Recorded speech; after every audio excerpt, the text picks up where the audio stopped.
So hi everyone, welcome to our talk here tonight. And joining us here at the East Coast Anchors is a friend of mine and a Feng Shui practitioner here based out of Hampton, Jess Neary. So I'm going to do just a little introduction here and then we'll pass it over to Jess. So Jess Neary is a mother of 3 young children, a wife of 9 years to her soulmate, a lover of gardening, and an international Feng Shui designer. With a background in interior design, Jess offers virtual Feng Shui classes and helps personal and professional clients design spaces that elevate their energy and help them to achieve their goals. Jess believes that our space reflects where our journey has led us and where it is going. Our power is found in the decisions we make to take action in life, and we can do that with the support of the spaces we occupy. With an intention in mind and inspiration in your heart, then it is also meant to be seen in your space. So that's a great introduction and welcome, Jess. Thank you for joining us here today. Thank you so much for having me. It's an honor to be here in East Coast Anchors. Yeah. Well, it's when we first decided to do some interviews, your name came up right away, and I knew we needed to have you on, and I'm happy to bring you and share you with the rest of the community here. For myself, you were actually one of the first people I did meet when I did move here many years ago. And we met at a trade show in, I think it was Grand Lake. And from that, you actually won a free session with me and came in to see me. And then our friendship has sort of sprung on from there. So welcome, and let us know a little bit about yourself. Thank you so much. Yeah, I am from Hampton pretty much and has grown up here. And when I was younger, I had so many aspirations of going to like the big city. I wanted to go to Toronto, didn't happen. There was some kind of redirection, I should say, of my life. And, you know, at the time it was a really big deal, but ended up, it makes sense, you know, 20 years later, seeing where I'm at and where I'm meant to be and those that I've connected with since. So it's been pretty awesome staying here local and just really aligning my own self with what I feel most alive with. And so before Feng Shui, I actually was a human resource advisor with the federal government. And by all means, I had gone to university here locally at UBSJ, did all the things, you know, that I had expected or had, you know, expected of myself. Went to university, graduated, you know, on the dean's list, went off and started working for the federal government. And I was there for about 5 years. And throughout this time, I mean, I kept going through these cycles of like, should I really be here? Is this my best placement? Like, it just didn't feel right. And there were all sorts of different symptoms that I was experiencing at the time. For sure, depression and anxiety were really big ones for me at that time, not really knowing or understanding how to even navigate through those big emotions and those big feelings and that energy. I ended up going on a trip actually to Cambodia. And when I was in Cambodia, I began working with Habitat for Humanity. And what we did was actually built 2 homes there for a local, 2 local families actually. And throughout this week of experience, being hands-on, like in the dirt, with the cement, I mean, it was very primitive. I mean, building these homes, but it was so impactful to see the final result at the end of the week and the family move in, and they were incredibly grateful. What I realized and recognized when I was there was that these people, like the culture there was so very rich. The families were very connected, friendships were very strong connection to each other. And what I also realized and recognized was like these homes that we built were just square boxes. That's it. And there was no furniture, there was none of that involved, and that wasn't really part of these homes. And so I had these really profound realizations about, wait a minute, something's not aligned in my life, but yet it could be. Like, there is this new perspective that I'm seeing here where people are alive and connecting and really enjoying each other and caring for one another. And secondly, it was that they didn't have a whole bunch of things or stuff to, material possessions to really provide that joy, that connection, that spark, that engagement really with life. So when I came back to New Brunswick, back to St. John at the time is where I was living, I had completely redid my apartment at the time. I completely went through like a minimalist phase where everything was decluttered. I had sold it off. I had moved from a 1-bedroom down to a little studio apartment. And honestly, that was a blast. It felt so good and so refreshing. And at the time, I was still working in my human resources position, but I knew that something had to change.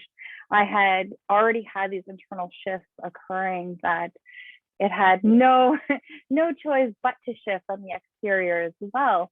And that's when I actually submitted my resignation and chose to leave that career that I was in. At the time, I also had met my now husband, my soulmate, who's really been incredibly supportive, encouraging on my entire journey. And from there, it just started to be this moment when I just sort of followed my intuition. I was attracted to the things that felt good to me. Interior design was something that had always piqued my interest. However, I'd been told many times, well, there's no career there. What do you, where's the money going to come from? All the things. So I didn't pursue it as an actual career path until this moment in my life. And I was about 25 years old and went to do my interior design diploma. And from there, it felt like life was really starting to open up. I began practicing Qigong, yoga, and meditation were really big for me at that time. And then I started to incorporate energy healing into my interior design practice that I actually had began. And what I realized was that there was something missing from the interior design piece that I didn't get from my education or from experience even. Well, I would say from experience is kind of what fed me into that inkling that there was more to it. But I knew that there was more to just having our home, our office space, our car, our environment being filled with these items that, yes, they're there for practical purpose and functional purpose for sure.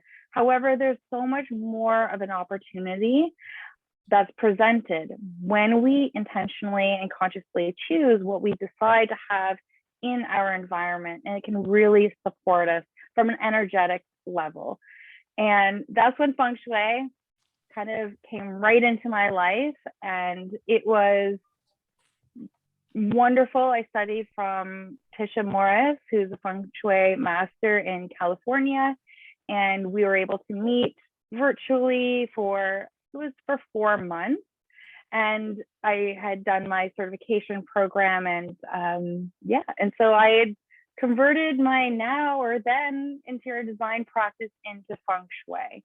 And once I opened up with this fresh perspective, it's like all these opportunities started coming my way and continue to. It's been wonderful because I've been able to work with local businesses and personal spaces, so homes virtually around the world. I've been as far as the Faroe Islands. I've been to like Nevada, California. I mean, I've kind of been all over the place, and even Australia. Actually, that's probably the furthest. So it's been really wonderful to really connect with individuals in a virtual setting, even as this, to really spread the message, spread my support, and being able to help others really create spaces that elevate their energy and help them achieve their goals and their intentions. So I very much work with an intention-based perspective or philosophy, is that when we set our intention, then we start receiving all the guidance that we really need to start creating that environment that's going to be really supportive. So it's really taken off. It's been incredibly wonderful. I'm very grateful for, I think it was 10 years ago that I said yes to stepping away from a career that had, it was the golden ticket in my family. If you have a permanent position with the federal government, it was like the Rolls Royce. I was doing well, yet it just didn't feel right to me. So 10 years later, it is just amazing to see what's been created and come about from making that decision. We've got 3 young children now. Our family is growing, evolving, and really expanding. And our home, this is the longest, I was just thinking the other day, this is the longest home that I've ever actually lived in my entire life. So it's like really creating those strong foundations, or that foundation, and really sprouting upon that as well. Yeah. Wonderful. Well, it sounds like you learned to follow your heart and go with what felt right to you. And yes, as you say, you may have had that that golden ticket job that had you with the money and the security and all that, but it sounds like you were really lacking the happiness and the joy and really a creative outlet to express yourself in the world. Absolutely. I did not feel that creativity while I was there with my previous career. It felt very stifling. I felt like it was hard to get ahead. Like I had all these fresh ideas. I was very much an idea person, and they were all kind of being squandered, which is, it's okay. That's its place. However, it's just like I needed, that creative outlet for sure. So was it scary when you first took that leap and took that chance? Because really it was a chance and it was a risk. And, I've taken a few big risks in my life, and for the most part, they have paid off quite well. But it takes a little bit of extra courage to take that first step, right?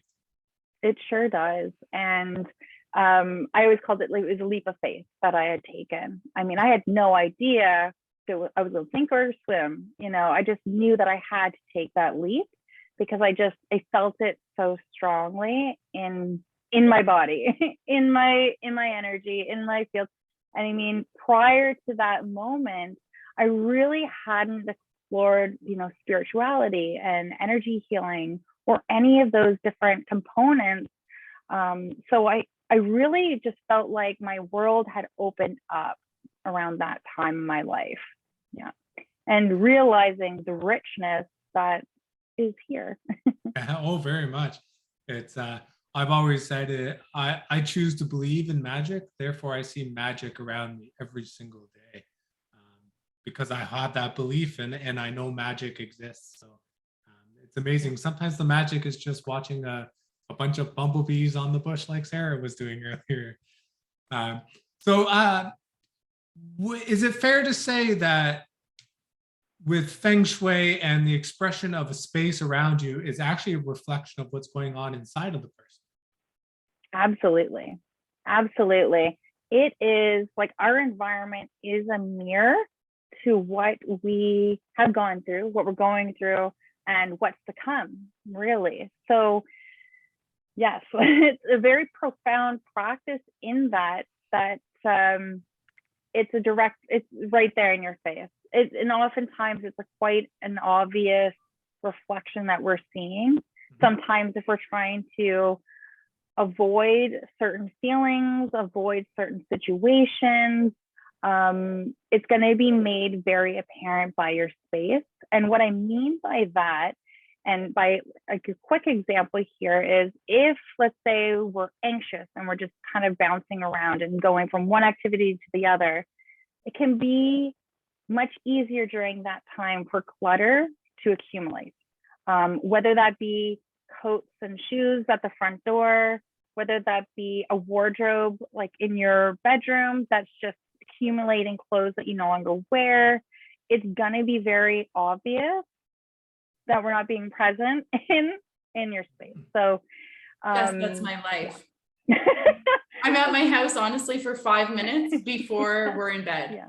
That's it. In between that, it could be rushing in, throwing some bagels at the kids, and then off to the next sport again, and drop our bags from that one and come back and drop the next bag afterwards. Like, yeah.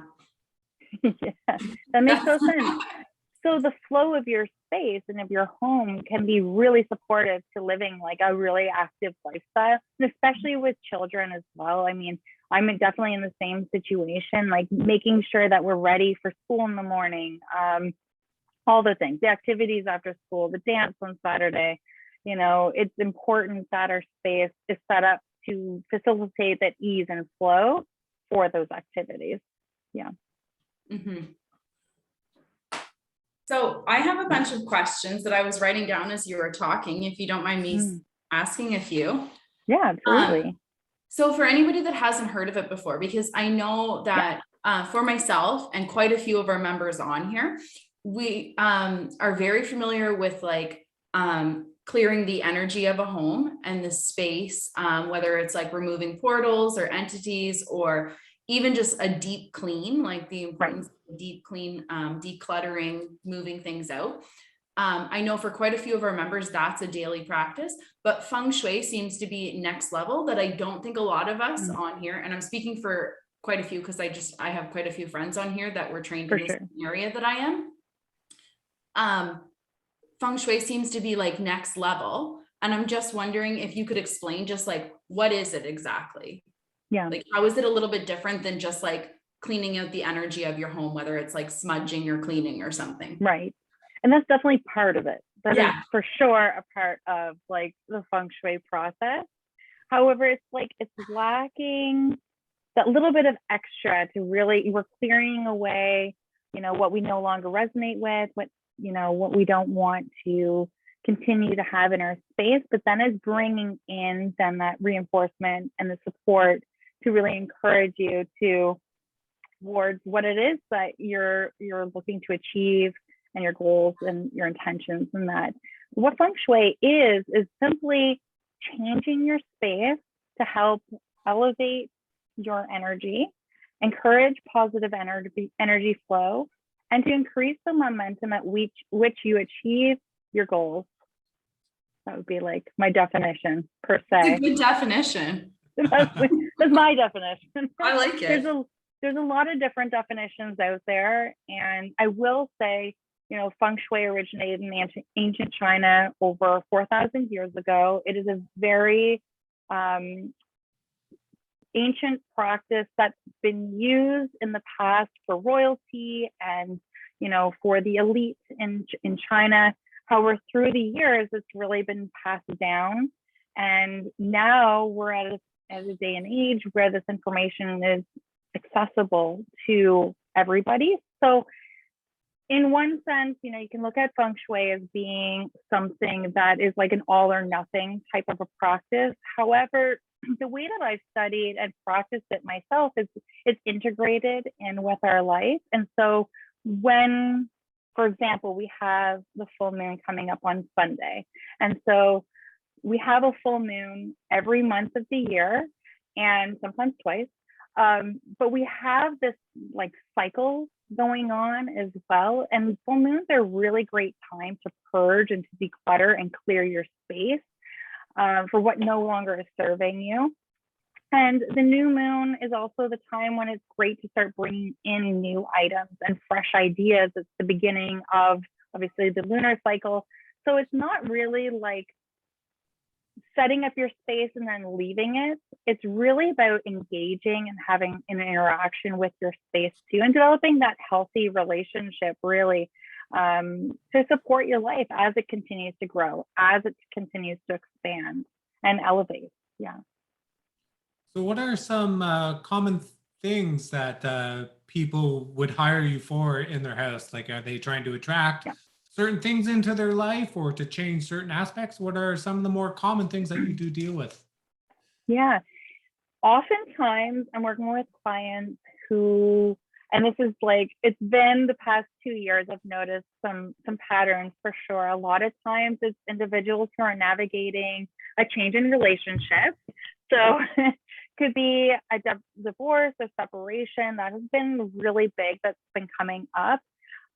Career change, that has been something that's come up a lot. I've worked with others who don't really connect to their line of work or showing up in the way that they have to serve humanity. And so they're shifting their space, and that's just welcoming in all kinds of new opportunities for them.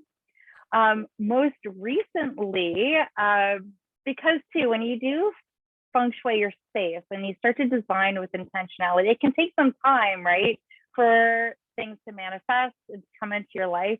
Oftentimes it's right away that you're starting to feel that change. But I had helped a client in Toronto, I want to say it was about 18 months ago.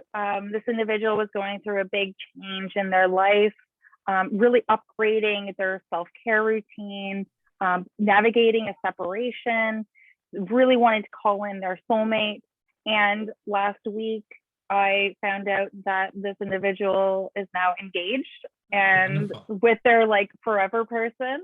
And so it's just really exciting to see that as well, because it's like our home is like the connection to the rest of the world.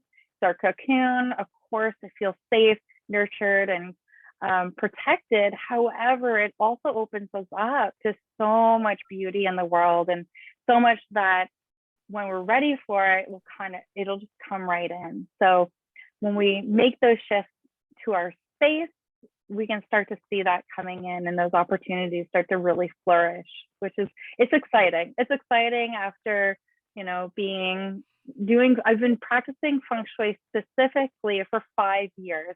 And so reconnecting with previous clients has been really exciting to see what has shifted in their life as well after shifting their space.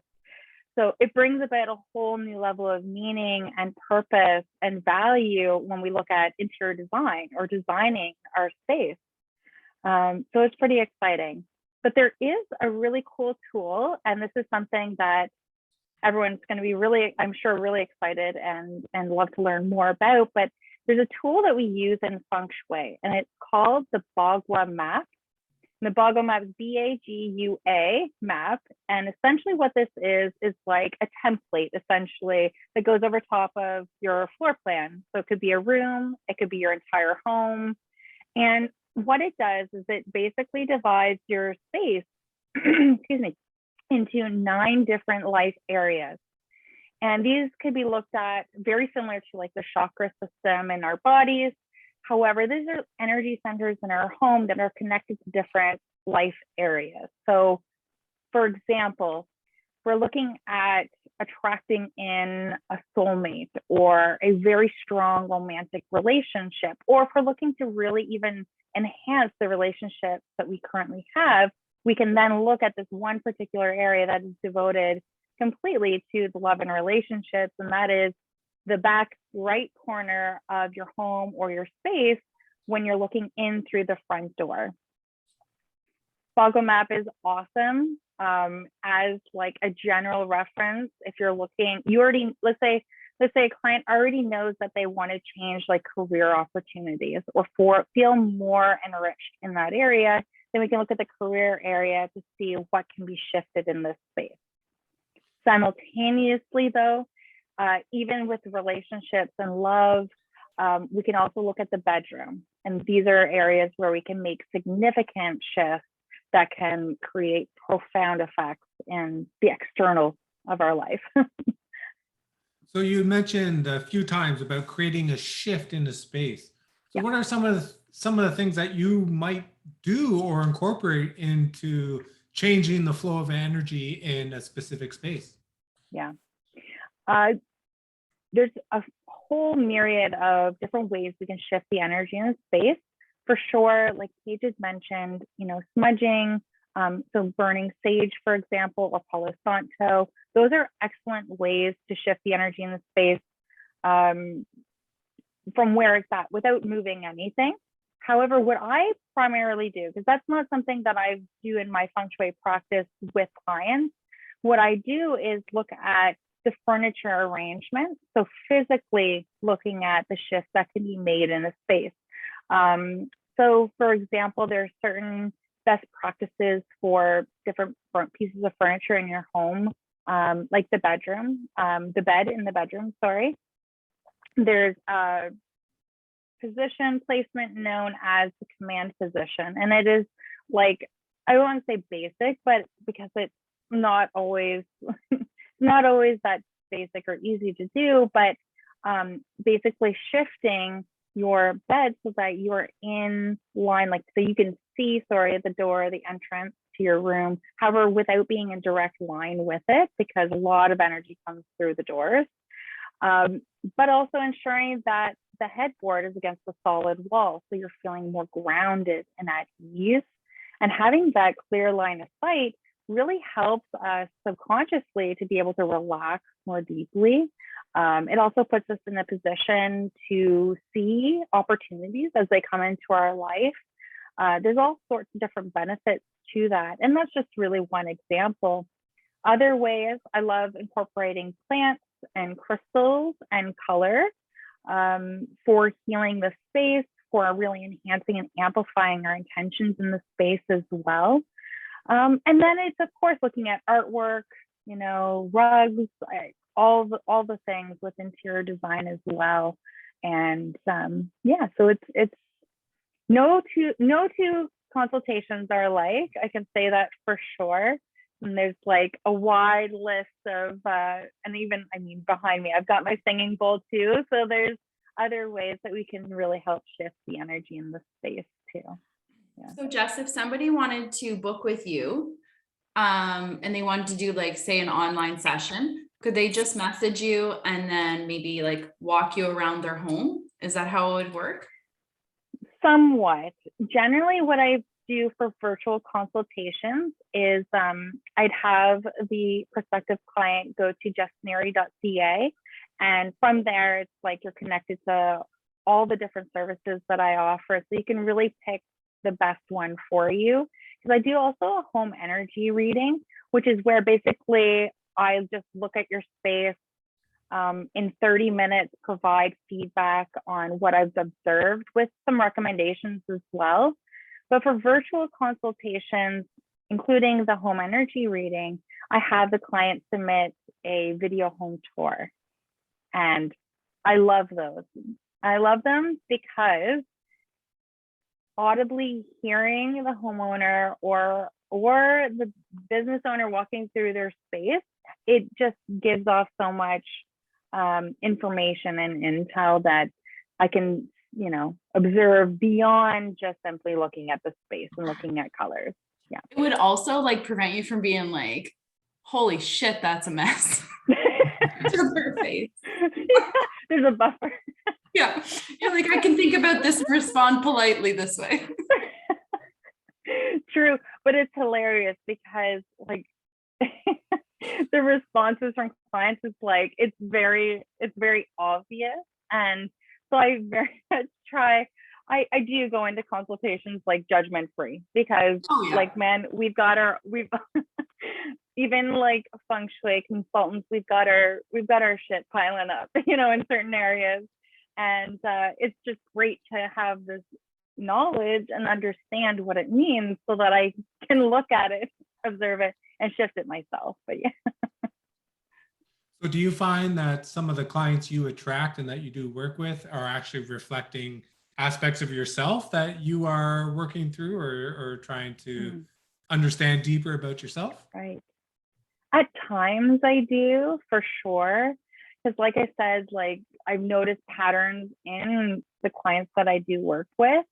And so yeah, for sure, because that's just like introducing me to new situations, I want to say, new energetic situations to really learn and benefit from as well, where no two clients or no two consultations are the same. It's like so much exposure to different avenues, and yeah, absolutely.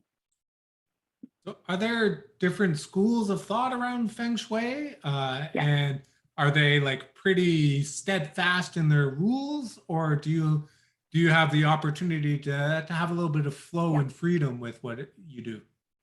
Yeah. It's interesting because, like you mentioned, flow and freedom, and really that's how I see Feng Shui myself. However, you know, it is a practice, like I said, that's very traditional, originated over 4,000 years ago. There are a few different schools of thought when it comes to Feng Shui. There's the compass method, which is probably what most people would think of first when you think of Feng Shui. I know I did, before I had myself stepped into this world. If I was watching HGTV and they had someone on talking about Feng Shui, house hunting on House Hunters, they were talking about using the actual compass direction as a way to orient the space. And so that is the traditional or classical method, or known as the compass method of Feng Shui as well. That is not something that I practice. There's so many overlaps. However, with the BTB Feng Shui, which is what I study and practice, it's all about from the perspective of the individual. So looking at our home space, for example, we're talking about, I mentioned the Bagua map, and applying it with reference to the front entrance. With the compass method or traditional method, it would be looking at applying the Bagua map in reference to the compass direction. So, north is always going to be, I believe north is where it begins. But what really attracted me to BTB Feng Shui is this whole perspective of it's coming from ourselves and our own perspective. So when we're walking into a space, that is the starting point. That is kind of like the base.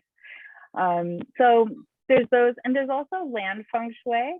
And I love land Feng Shui. I think I just naturally and intuitively flow right with it. And that's just looking at the landscape and looking at the energy from a mountain, for example, versus like a valley and a peak, and looking at the rivers and the trees. And I absolutely love looking at the space. So that is something I do, as well as looking at the exterior during a consultation as well, because really that's where the energy begins before it even comes in through the front door. So yeah. Do you do any classes or workshops like to teach people about this? I do, yes. I have available, even right now, actually, are 5 online classes of the Feng Shui essentials for 5 different rooms in a home, or in a space, I should say, because there's one that's Feng Shui for the office.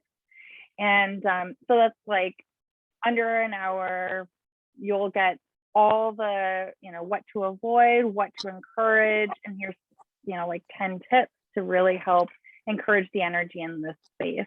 Yeah. And I do live classes too.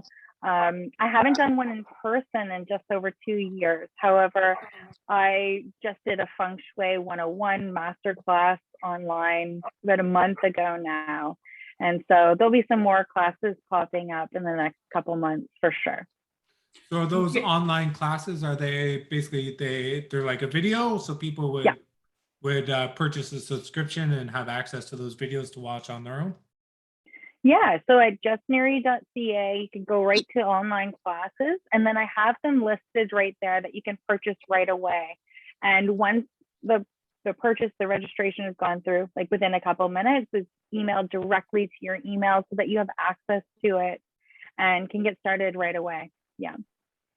And it's a pre-recorded video. It was not a recorded class. I've done that in the past, but I really like keeping the class together and kind of its own entity, whereas I intentionally created these pre-recorded classes made to be available to anyone, anywhere, at any time. Yeah. And I have homework. Checking that out. Yeah. Super excited. And would you apply this to move? Oh, you cut out, Sarah. I asked, would you apply this to move when you're moving? Absolutely. And I've worked with clients too, who generally it's when they first move into a new space. And it's interesting. There's a lot of clearing happens because, of course, you have the previous homeowner's energy there. And that's the perfect segue to say, if you're moving, that's when you can start to kind of call your energy from the space as well, for an easy, quick sale, because you're going to be attracting in the next homeowner. Or if, like I mentioned, you're moving into a new space, then we're going to really create these strong foundations. One of the first things that I do with Feng Shui, like in the practice and the process that I follow, is clearing. Number one is actually intention setting, but then number two is to really clear the space.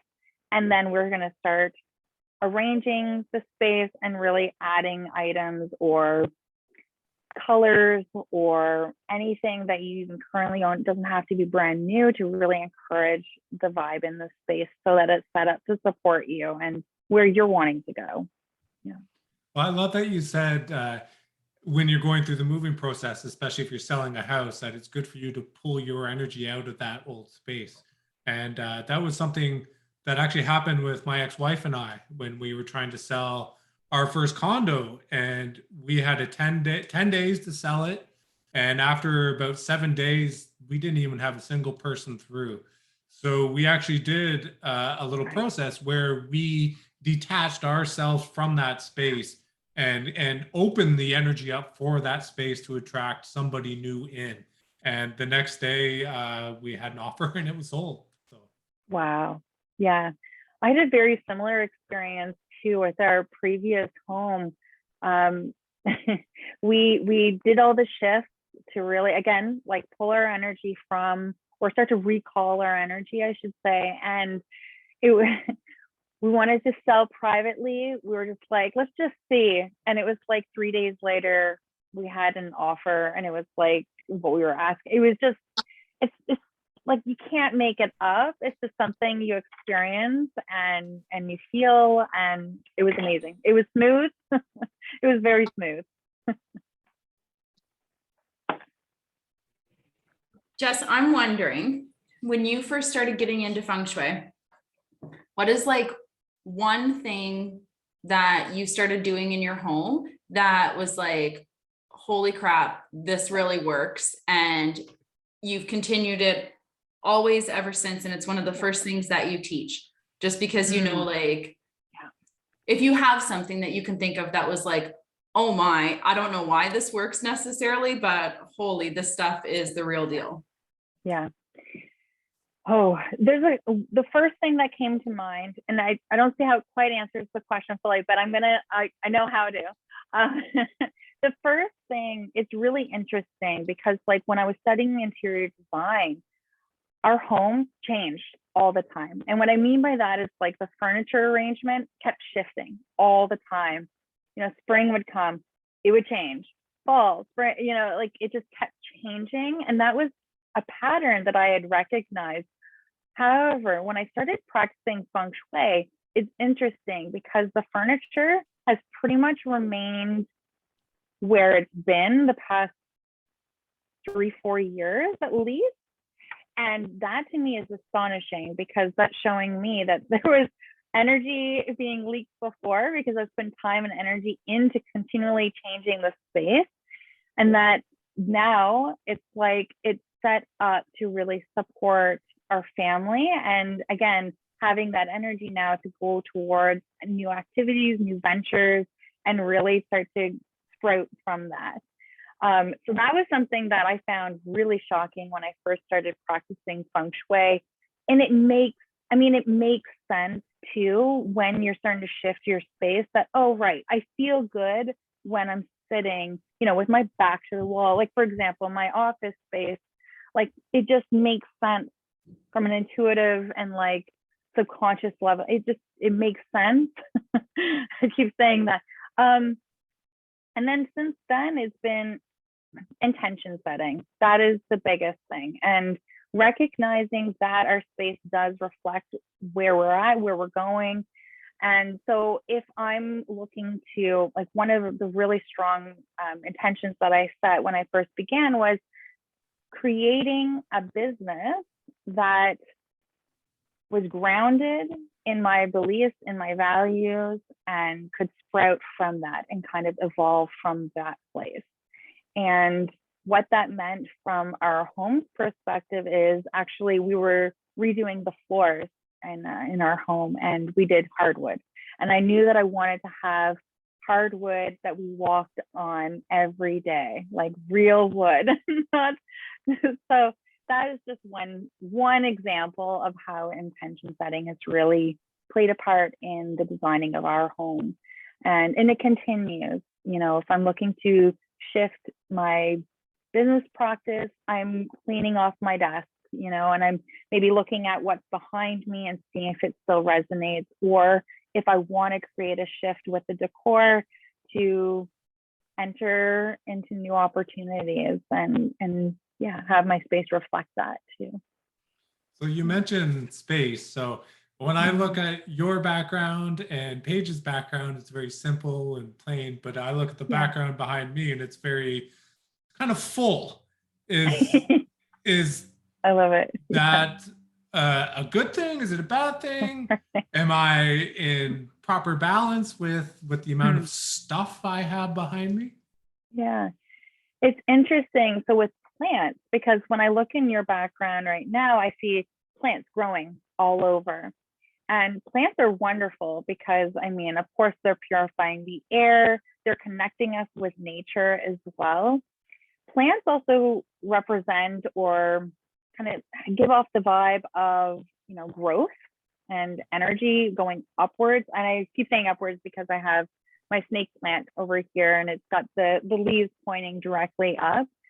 So it's interesting because if, let's say, you had a collection behind you that weren't plants, it would have a completely different vibe, a completely different feeling. But where it's plants, it actually feels and looks like you're immersed in nature itself. Like when I see you, like it's the little screen, I mean, you have the green walls. I believe it's wood floor from what I it's what I can see and what I remember. This is my treatment space. Yes. And even too, you have like the cowhide rug, you know, so it's very earthy, very natural, very grounding, yet elevating because of the plant energy as well. Yeah. But different. Like if you very didn't have different plants, Mike, it would be complete like chaos headache on my head. But they're plants, so it's good. Like it's beautiful and it's very calming. But like she said, if they weren't plants, I would be like having a panic attack, I think. Sensory overload. But plants make it completely different. Yeah. It looks more like a sanctuary than. Well, that was the goal of the space, right? So that is the goal. I definitely want people to walk into the space and just go, wow. And that happens quite a lot. So I think I've done something right. Oh, for sure. Yeah. I'm wondering, Jess, if you have, so right before we went live and came on here, we were saying that it's been a really long winter for people. Right. I find even people that like have kind of been like the way showers and like the pillars in their community or their family found this winter a little bit tougher than most. I don't mean to project that onto people. It's just like what I've noticed for a lot of people. But the warm weather is kind of bringing them back to life a little bit. We're kind of getting some hope that summer is coming. So what's something that you can give as like a quick tip for people in their space with kind of playing into that like rebirth and spring theme? For sure. And like this is the prime time of the year to really declutter and to clear your space. I mentioned that there's a full moon coming on Sunday evening. So this is a really powerful time to clear your space. Saying that, and I'll say that with an asterisk, because if someone is feeling overwhelmed or just not, you know, as like their energy level is not to where it has been in the past or where it, could be, start small, like very small. And what I mean by that is potentially looking at the space you're in right now. What is one thing that can be removed, and not even having to choose anything that is sentimental. It certainly doesn't have to be, because that takes a little bit more to work through energy wise and to process as well. But decluttering is going to really help release that weight that could potentially be on your shoulders and just kind of open you up to the next step, and really just taking it like a process, step by step. Oftentimes, if we're just looking at the end results, it can feel a bit overwhelming because it feels out of reach. However, taking these little steps day to day makes a huge difference. Yeah. And if you already have everything decluttered, although if you're in this position and feeling this way, there's something that can be released and let go. Wearing colors, I mean, I'm wearing black tonight, but certainly wearing red, bringing in some vibrant colors. I say red because it's one of the highest vibrational colors, is going to bring that energy into your own personal orbit as well. And then it's going to help you take those steps. And it doesn't have to be big leaps, but just little steps here and there, I think can help really loosen up the energy to keep moving forward. Well, red is the color associated with the element of fire in Chinese medicine and Feng Shui. Yeah. And it's about excitement and energy and transformation. Transformation, yeah, big one, right? Transformation by fire. So I'm gonna wear my red dress tomorrow. As you said that, my whole body lit up, and I was like, oh my God, I haven't worn my favorite red dress in like months, and I have not felt very fiery. So people are going to get an eyeful. I'm wearing red for a while. There you go. Oh, right. That'll be awesome. Jess, I do have a question here from April. She had said earlier that her house only has what you need, and it drives her bonkers. So her question is, her house is pretty much empty and her husband throws things out, and April, on the other hand, wants to have some things around the space. Yeah. So how do you bring the opposites together? She loves her life and wants this place, and she loves her house, but she feels it's so lackluster. Like it needs that character. It feels empty to her. Feels empty, yeah. Certainly, and it is interesting, and because I like a lot of times, I mean, if I'm not working with someone who's going through a separation, of course, for sure, I'm working with married or partners. So there is, and it's interesting too, because we want to be respectful of both parties because it's both of your home, right? However, saying that, it is still your home as well. So bringing in items can really start to make it feel, I want to say full because that implies that there's no space, but feel like it's more in resonance with yourself. A lot of times this can be achieved through adding patterns. I mean, it doesn't have to be actually adding physical things. However, maybe swapping out, let's say, a duvet comforter or a duvet cover for one that has a little bit of a pattern in it. So it starts to all of a sudden bring more interest and attraction into the space. It's about bringing busyness without necessarily bringing in clutter. Exactly. So a lot of individuals with the like Mike's plants. Yeah, well, that's it too. I mean, plants are wonderful because they're serving so many different purposes in a space. Oftentimes, like if I'm with a client and we're talking about removing storage, because storage is like a number one must have in interior design. However, when it comes to Feng Shui, adding more storage isn't necessarily a great thing. Yes, it's out of sight, it's not out of mind. So it can add to that overwhelm or can feel cluttered or overstimulating for some. So in that case, if you were to remove, let's say, a cabinet, you got your place already decluttered, then putting in a plant in its place can be a wonderful solution because it's not going to keep clutter from returning. It's going to help circulate the air and the energy in the space as well.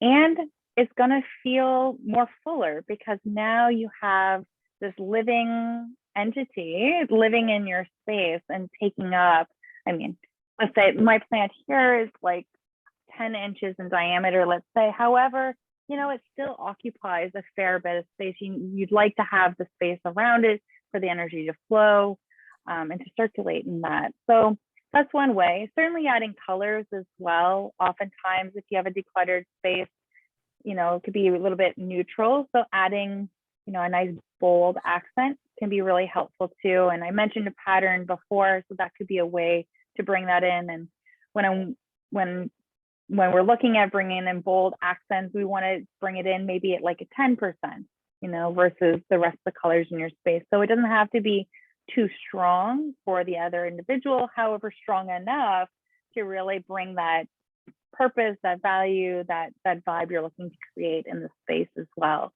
Yeah.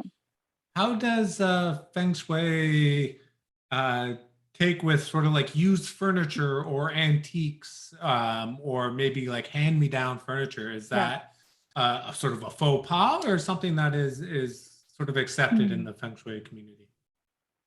Yeah, it's interesting because I've never heard of it being a faux pas before. However, there definitely is a very big difference between purchasing something that has been previously used and loved versus something brand new. And I mean, you can say like to clear previous, you know, homeowners' energy on these items, absolutely. However, you could say the same thing from a brand new piece of furniture or decor item as well, right? So, you know, coming from a factory and it's kind of cold and sterile, that kind of a thing. I like personally, and in my practice as well, I absolutely love bringing in secondhand items. I think, you know, when we're decluttering as well and clearing items from our space, we're releasing that attachment to our own home so that it can go and live and flourish and really support someone else. So on the other side of that, and the receiving end, you can really honor new pieces coming into your home for you that have been previously loved and used by somebody else and really giving it new life too. And so different vibes from both. If you are buying something secondhand, I would pay close attention to if there's any chips or if there's anything broken, like a handle or a drawer or anything like that for a big piece of furniture, and tending to it. So instead of just placing it and leaving it, maybe giving it some TLC so it can have that rebirth of itself and be used and honored, really. Yeah. Well, it's, I noticed myself when, because we have a lot of wood furniture in our house, and even just taking some of the furniture oil and just giving the furniture a whole wipe down really, to me, seems to change the energy and the frequency. And it's almost like the furniture is thanking me and happy because it's being nourished and looked after, much the way I guess it supports us, right? Absolutely. Absolutely. Yeah. Yeah. The one thing I would caution anyone on is like it keeps jumping out. Old mirrors. I'd be a little reluctant. Prior to Feng Shui, I hate mirrors so much. Old mirrors are the freaking worst. Like, I'm glad you said that. I saw your face change when I saw that. Like, yeah. No thanks. Yeah, I'm the same when it comes to mirrors and beds. I'm just really, because I mean, mirrors amplify energy immensely. And so if it's coming from a previous home, I don't know, unless you really vibe with it, for sure. I mean, you know, trust your own intuition for sure. However, I'm more reluctant to be adding secondhand mirrors. And if you do, just ensuring that it's not cracked or dented or have any like nicks out of it, and that whatever it is reflecting is a clear picture, because oftentimes, like the older mirrors I'm thinking of, it kind of has a distorted image. Yeah. And that can be really powerful. Yeah, that can or really, cheap mirrors too. Absolutely. And that can I've really never heard distort of your that before. perspective. Yeah. Interesting. Mirrors are, yeah, they're interesting. That's like a direct reflection. Even looking at mirrors, like the size of the mirror, Mhm. it's advised to I don't not like to have any mirrors in the bedroom at all. perfect. Any That bedrooms. aligns with Feng Shui, like very much. I love mirrors. Like I like Same. doing my makeup Yeah. and stuff, but just Yeah. not in my bedroom or my kids' bedrooms. Or your kids, same here. Mhm. Same here. But mirrors are really interesting because, and it's similar in a sense to our windows as well. Like it represents like our sight and, you know, what we're seeing. And certainly if we have a mirror, then we're seeing ourselves. And if the mirror itself is, you know, not of high quality, let's say, then it's going to perhaps distort your image. So That's interesting just too. being careful. Yeah. Just Hmm. again, following your intuition. If you have one, that's cool. You know, if you're feeling like it's not something you want to continue, that's cool too. But yeah. I just threw out a mirror recently. Did you really? Like Yeah. just a couple weeks ago. It was one Right. that my daughter kept sneaking into her room, but I always had a terrible vibe about it. Right. And so I kept like, I gridded it. I like Mm. did energy work on it, like completely gridded it to close it up and everything. And no matter what I did, it would still like, yeah, it was like there was like a dark energy coming from it. And I usually can get rid of that shit real quick. Like I'm not Right. one that worries about that at all. I can send it packing, no Yeah. problem. But this one was just really weird. And I was like, I had a talk with the mirror and I was like, Yeah. you have 1 week to get yourself together or you're going in my garbage. Do you understand? Yeah. And I went back and it was still like not a good feeling from it. And so I was like, well, I guess you would like another home. Goodbye. Right. Yep. And took it in the garbage. Yeah. Perfect. Done. I'm like, sorry about your luck. Right. Well, and then too, like, you know, your daughter or yourself or together, you can intentionally then choose perhaps a mirror, like, because there would have been something that attracted her to it. And maybe it was something very innocent and positive and light. And so there could be like another mirror to come that's going to then resonate more or be more aligned It was with. just like a cheap 14 like dollar one from Walmart or something. Do you know what I mean? So that's when Yeah, you yeah. said the distortion, it made sense because it was like a cheaper one. So there must Yeah. have been some sort of distortion to it. Yeah. Yeah, that's I very have it. possible. I have a cheap mirror, and it's like a funhouse mirror when you look at it. Hmm. Yeah, they're really strange. It's interesting. And, you know, even continuing with the theme of mirrors, you know, ensuring that the mirror that you do have is reflecting like a really good portion, if not all of yourself. I mean, of course, we don't have, you know, full size mirrors everywhere. However, kind of avoiding the mirrors that are staggered, that again, kind of like piece you out, you know, and separate your body. So it's just something to be mindful of. Yeah. Well, we're hitting 8:30 now. So is there anything else you would like to share with us? Maybe any events you got going on or anything you would like to share with people? Absolutely. First of all, thank you so much for catching this interview and watching and being here with us. April, thank you so much for your question. That's amazing. I absolutely love having questions. I am on social media almost every day, if not every day. So Instagram is the place that I'm at most often. So if you're looking to learn or wanting to learn more about Feng Shui, how it can help you by seeing examples, receiving daily tips, anything like that, you can certainly head on over to Just Neri Feng Shui on Instagram and stay up to date and kind of, you know, send me a message if you want. I'm there.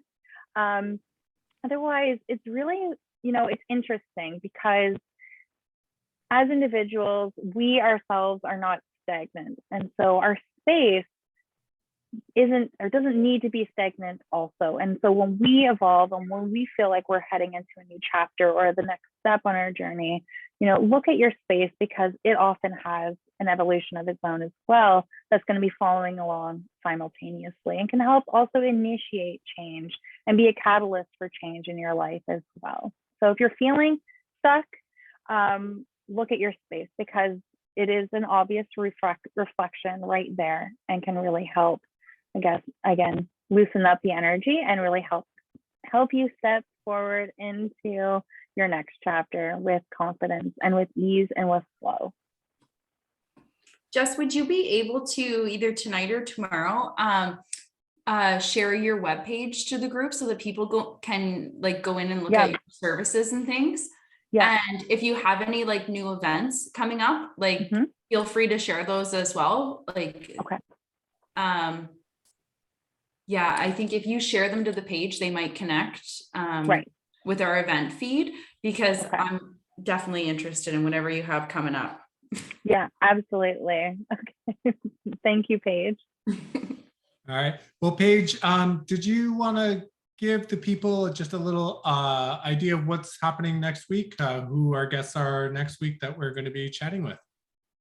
Yeah, so next week we have Amanda and Leslie from School of Magic, and they have an online subscription. It's a monthly subscription online community where they teach tools to really enhance your psychic abilities and connect with self on a more metaphysical level.